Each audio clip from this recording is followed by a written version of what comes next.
Badan Intelijen Israel disalahkan atas serangan mendadak yang dilakukan kelompok militan Palestina Hamas ke negaranya. Strategi Hamas tersebut berhasil membuat Israel kelabakan lantaran dihujani ribuan roket. Masuknya pasukan Hamas di dalam wilayah Israel, jebolnya Iron Dome, dan jebolnya pertahanan radar udara Israel. Data dari intelijen Inggris mendapatkan bahwa keberhasilan Hamas pertama adalah karena tidak menggunakan alat yang umum atau tidak biasa dipakai oleh mayoritas penduduk dunia yang menggunakan mesin barat, teknologi barat, seperti pada perangkat merek Samsung, Apple, dan lain sebagainya. Hamas sejak 2 tahun yang lalu sudah menggunakan ponsel, laptop, PC buatan Huawei dari Tiongkok. Ternyata strategi ini tidak terbaca oleh Mossad. Huawei ternyata memang mempunyai operating system sendiri, mempunyai cara pengoperasian sendiri yang tidak terbaca oleh Barat, terutama mesin intelijen. Juga mereka tidak menyangka bahwa Huawei sudah berada di atas teknologi Barat dalam hal komunikasi seperti dengan perangkat Android Samsung, perangkat Apple, dan produk Barat lainnya. Sebenarnya ini karma bagi Amerika yang pernah mengembargo produk Huawei di tahun 2017 sampai 2019, yang mana kemudian Huawei mengembangkan teknologi canggih di atas Amerika seperti 5G terlebih dahulu, juga menggunakan operating system sendiri yang baru, yang berbeda, sehingga dunia intelijen Barat dan Mossad tidak memperhatikannya. Sehingga bisa dikatakan Mossad yang canggih itu telah gagal melindungi Israel. Sejalan dengan hal itu juga, jebolnya Iron Dome adalah bukti kegagalan intelijen Israel dan bukti kelemahan pertahanan militer Israel bisa ditaklukkan oleh Hamas. Kekalahan Israel yang ketiga adalah serangan udara yang berhasil menghindari radar udara Israel.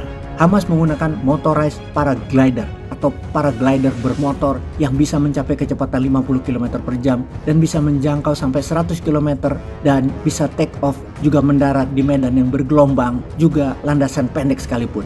Hamas pada serangan di hari Sabat 7 Oktober menggunakan paraglider bermesin ini. Salah satunya adalah untuk menghindari radar udara Israel yang tidak menjangkau penerbangan rendah dan tidak membaca flying object yang kecil. Serangan Hamas menggunakan paraglider berisi pilot dan penyerang berdua. Bolak-balik dalam 24 jam lebih dari 200 pendaratan bisa dilakukan. Dan ini baru pertama kali di dunia menggunakan paraglider sebagai instrument of war atau peralatan perang. Kita semua tahu, belajar menggunakan paraglider bermesin memerlukan waktu tidak lebih 1 minggu dengan 2 jam sehari latihan. Setelah itu, seperti naik sepeda, semudah itu penggunaannya. Jadi, Hamas telah menjadi milisi dan gerakan anti-Israel yang sangat jenius. Hamas yang berdiri di tahun 1987 dan semenjak menguasai Gaza di tahun 2007 telah 4 kali mengadakan serangan masif ke Israel, dan kali ini paling berdampak efeknya yang didapat oleh Israel. Selain menggunakan alat intelijen dan komunikasi berbasis Huawei untuk laptop, personal komputer, dan alat komunikasi handphone, Hamas juga berhasil menembus Iron Dome pertahanan udara Israel, kemudian menggunakan paraglider untuk menghindari radar udara Israel sehingga bisa mengirim 200-an milisi Hamas masuk ke dalam Israel. Dan terakhir, Israel sedang mempelajari satu hal lagi untuk bisa mengalahkan Hamas yang belum tentu bisa ditaklukkan karena strategi terakhir yang Hamas miliki ini. Apakah rahasia kekuatan Hamas yang lain? Salah satunya adalah homemade roket granat RPG ranjau. Ini sangat mengejutkan dunia. Namun ada yang lebih powerful lagi. Apa yang lebih canggih dari strategi Hamas itu?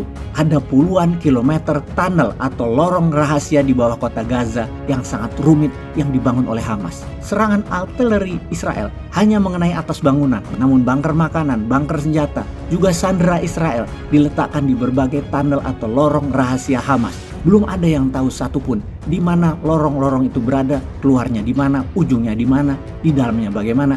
Dan ini membuat ground attack, serangan darat Israel, bisa jadi proyek bunuh diri bagi tentara Israel yang belum membaca dengan jelas panjang dan kemana saja tunnel tersebut. Panjang tunnel belum diketahui dan dalamnya belum banyak pihak barat yang kenal. Baru satu saja sudah mengejutkan Israel karena ada yang sampai kedalaman 40 meter dari permukaan tanah. Israel tahu sejak dulu memang ada tunnel di bawah Gaza sejak tahun 80-an 90-an. Namun 3 tahun terakhir Israel tidak mendapatkan data baru karena demikian rumitnya pembangunan tersebut dan Israel belum bisa mengantisipasinya. Pastinya tidak bisa dibaca radar heat seeking atau pencari panas atau pakai goggle malam untuk mencari panas tubuh manusia atau makhluk hidup. Tunnel ini tidak tembus radar di atas atau satelit. Dapat dipastikan sejauh ini adalah adanya tunnel sampai ke semenanjung Sinai, Mesir, dan dari situlah senjata-senjata Hamas masuk selama ini. Hamas Hamas belajar dari perang terdahulu di mana Amerika kalah dari Vietnam adalah dengan menggunakan gorong-gorong bawah tanah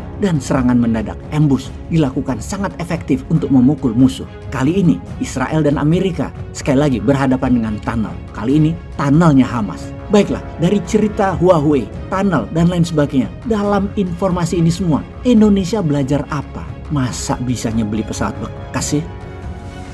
Peace.